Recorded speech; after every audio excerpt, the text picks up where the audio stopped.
I will not just be sucking this game's dick like I've seen so many other people doing over the past few days. It has some major flaws. Nani? This is where I will not just be singing praise for the title, because the truth is, despite a fantastic loop of basic combat, there are horribly designed aspects that destroy the pacing and ruin the overall flow of what is otherwise probably one of the best shooters to come out in many years. What? For some reason, ammo pickups on the ground, especially in heavy combat rooms, are less than plentiful. You will need to be conserving chainsaw fuel for the right moments. However, because of how annoyingly long some of these fights are, the end result, all of this combined, is that you very often need to get chainsaw kills to have any ammunition at all for any gun. And if you are stuck with 2 or 3 large enemies to kill without enough fuel in the vicinity, it utterly and completely destroys the pacing of the game. What the fuck? So yeah, that's a load of bullshit.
Hey there guys, I hope you had a beautiful day.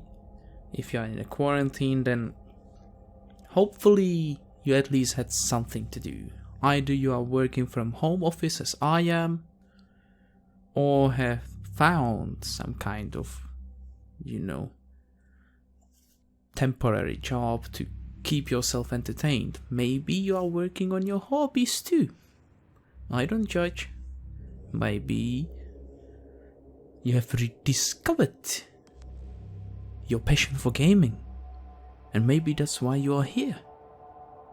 Probably not, but hey, the thought counts, right? So, Doom Eternal. As I have alluded in the previous video, here is finally my somewhat of a review. I mean, there are more comprehensive ones out there, but let's just start where the preview video ended. This game might be hard, yes, but that's mainly based upon the difficulty level you are choosing.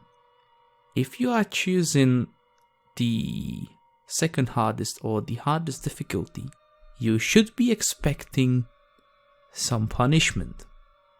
And that resource management is going to be a bigger part of your playthrough experience.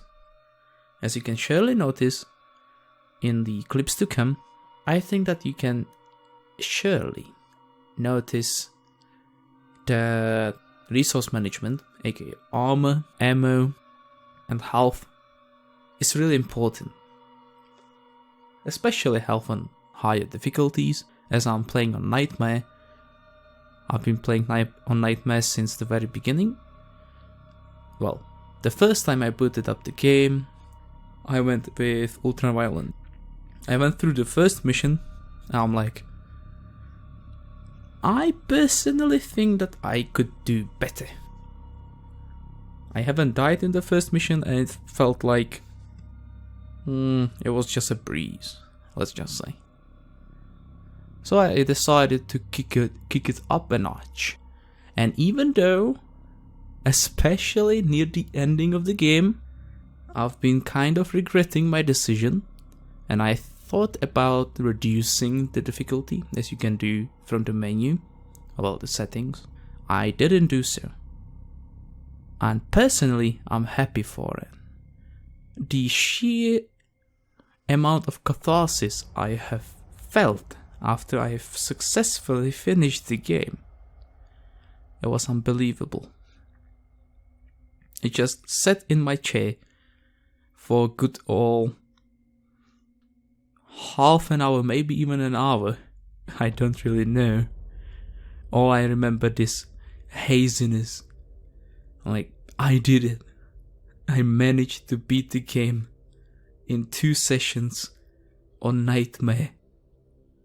I felt like I actually accomplished something. It was great.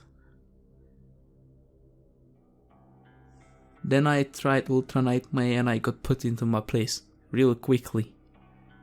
But that's besides the point, right? Let's go back to the Upper Echelon Gamer, I think, review. He really seems... How should I put the feeling I'm getting from the guy? He really feels... There's no better way to put it, really. Butthurt. Incredibly butthurt. Be it his talks about ammo management and how the ammo reserves are low, or your capacities, let's just say, to some monsters being awfully designed. Well, where do I even start? Well, let's start with the capacity and management of your ammo. I don't know where he got the general idea that you on multiple occasions are going to run out of ammo and you won't be able to do anything, thus breaking the pace of the game. That's a pretty big ball. as some like to say bollocks. Whenever there is a heavy demon present in the arena, the game keeps spawning for the demons for you to replenish your resources, be it health, armor, or ammo. So I don't know where that is coming from, to be perfectly honest. That never happened to me. Mind you, I've been playing on Nightmare since the very beginning. And this thing he keeps describing never happened to me. And throughout my playthrough, I have maxed my health, armor, and then ammo. So I had the maximum capacity of ammo basically in the last mission.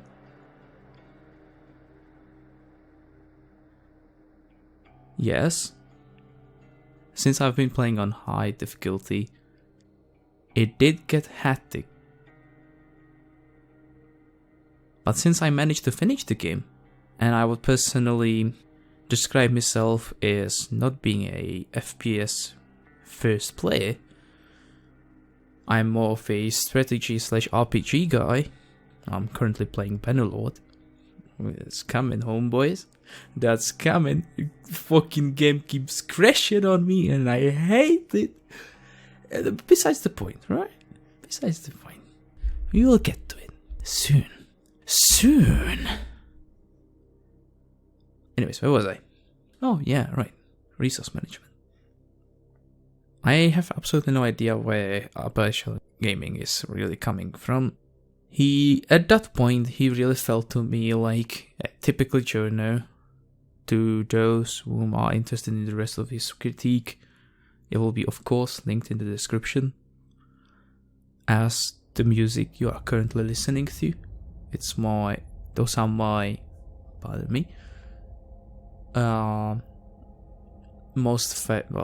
my favorite ambient tracks. God damn it. You can certainly notice it's like 5 AM in the morning now, can't you? And no, I couldn't record this earlier. I've been, let's just say, busy with my girlfriend.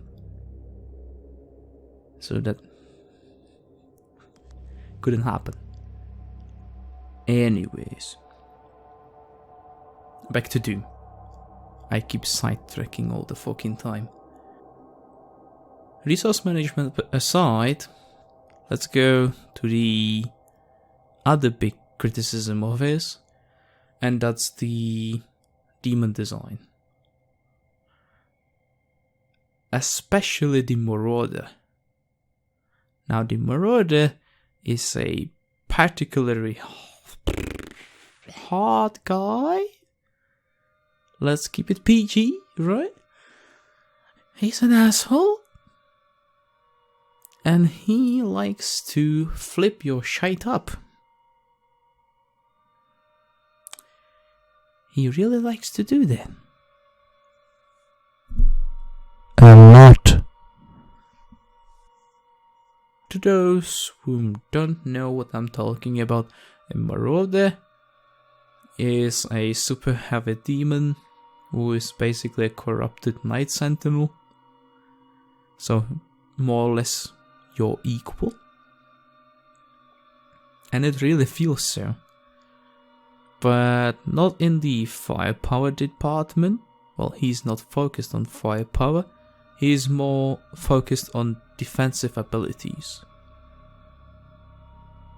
AKA, you can't for the life of you damage him when he's not attacking you. Well, there are ways. You can use sticky bombs and remotely detonated, that's the word I'm looking for, detonated rockets to damage him, even though he's shielding against you. Or you can use the BFG to distract him. But the thing I use mostly is basically letting him charge. And at the right moment, when his eyes flash green, I hit him with a charged up ballista, the exploding bolt, and then I quickly swap to my super shotgun. And that gets rid of the Marauder in like 3 charges. No problem. But to people who, let's just say, haven't figured this out, Marauder is basically the biggest challenge in the game. And to some whom are simply unwilling to experiment with their weapon loadouts and switching and everything, well, of course the challenge is unfair and pace breaking. But like, I'm playing on Nightmare and I did fine. The first time I encountered him, yes, I died 2 flipping times. And then I managed to beat him, no problem.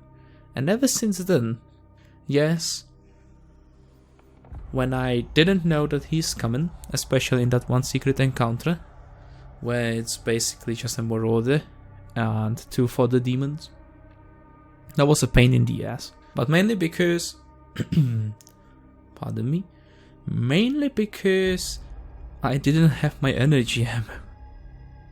So what I did instead was a super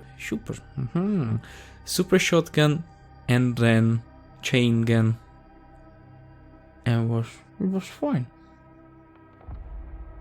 Took me like 5 tries there, and I was getting really frustrated, but I managed, so it's fine.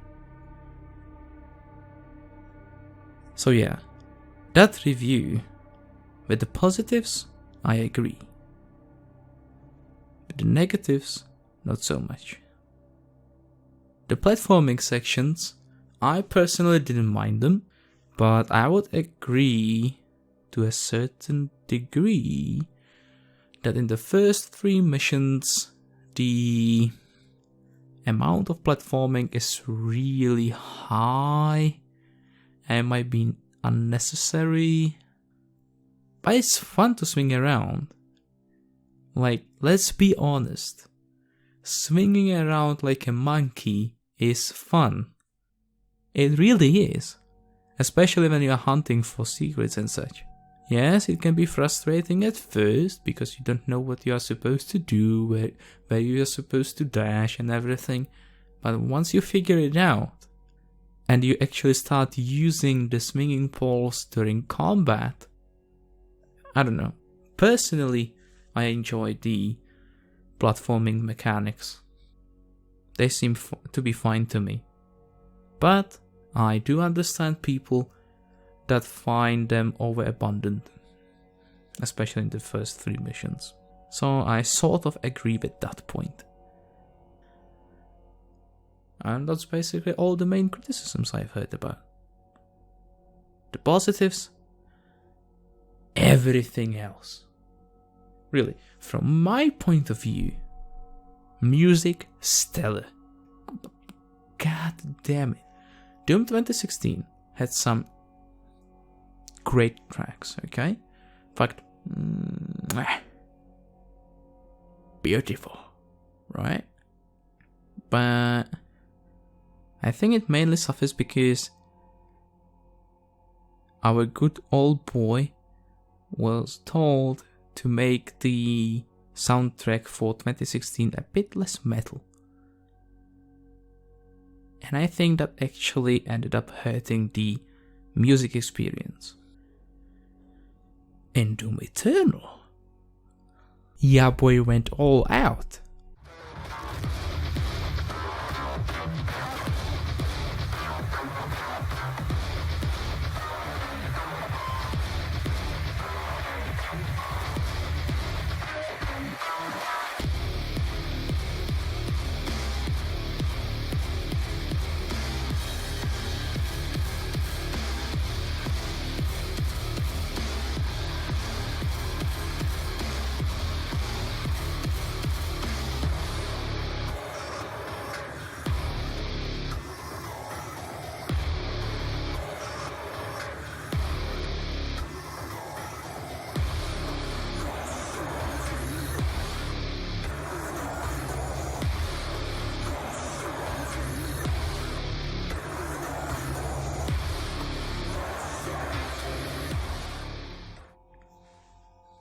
and it's really stellar. There's nothing else I can really use to describe just how well made the soundtrack is. Just listen to it. It is simply a masterpiece. I got immediately included into my playlist.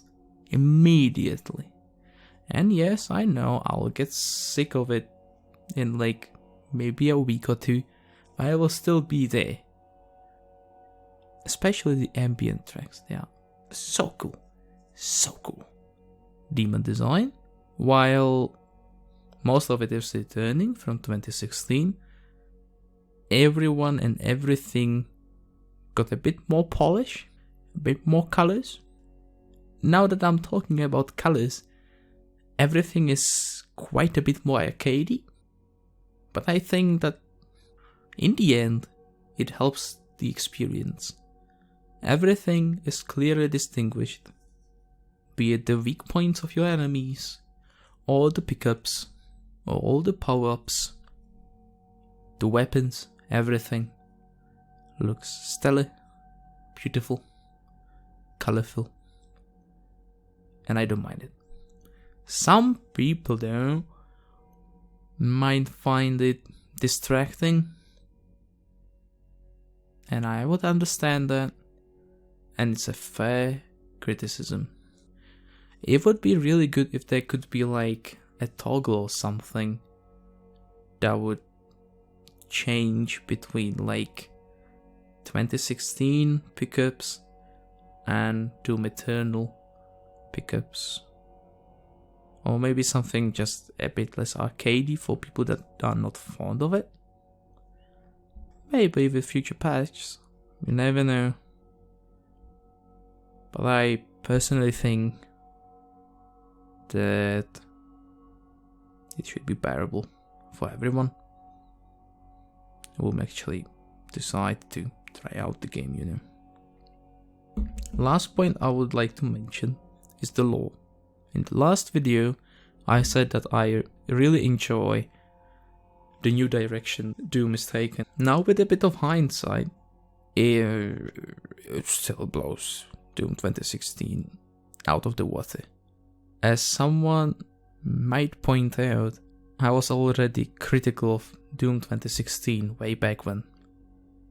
And I was mocked for it, and I still remember it, you feckers.